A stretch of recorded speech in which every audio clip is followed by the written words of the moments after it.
I was teacher back home. So I taught history and geography for just a couple of years. In Afghanistan, it was, as long as I remember, there was war and fighting and killing and everything. So I traveled to Pakistan, spent 22 months there until my visa process done, and I came to United States.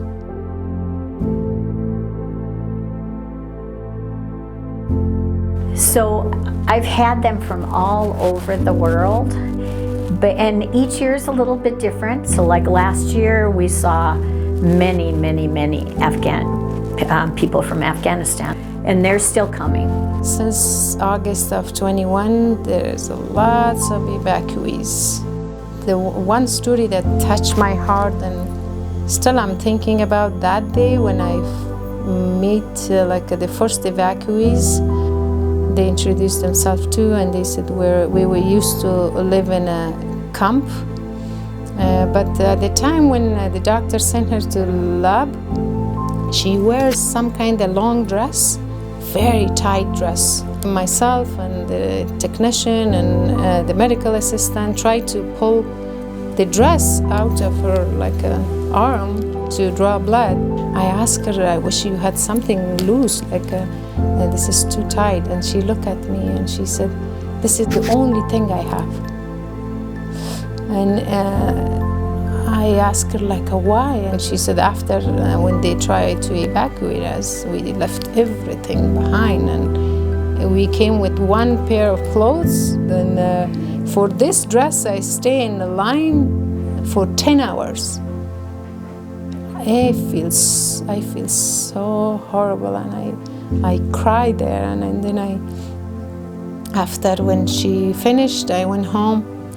And then I went right after I dropped off clothes and other items. So that was the first evacuees came to the state. After that, so we saw thousands of them. So our patients from Afghanistan, most of them are Muslim. So most of our patients who come over are female patients. They've never had exams, like female exams, and they also have no concept of HIPAA or privacy. So I had a patient early on who I did her pap smear, and it came back positive for several infections, and they were all sexually transmitted.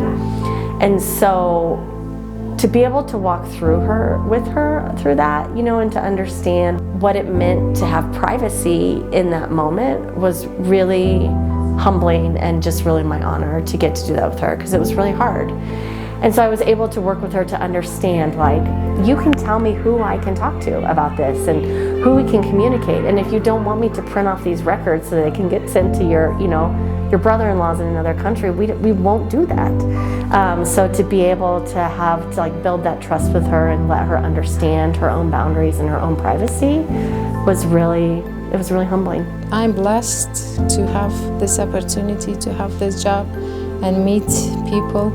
When they see me, when I talk at the same language, and they are getting so happy.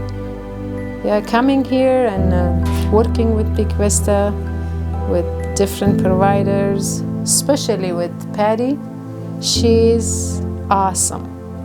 So that's wonderful, and I'm so blessed that I have connection with Patty and this Big Vista. I really love to work with them.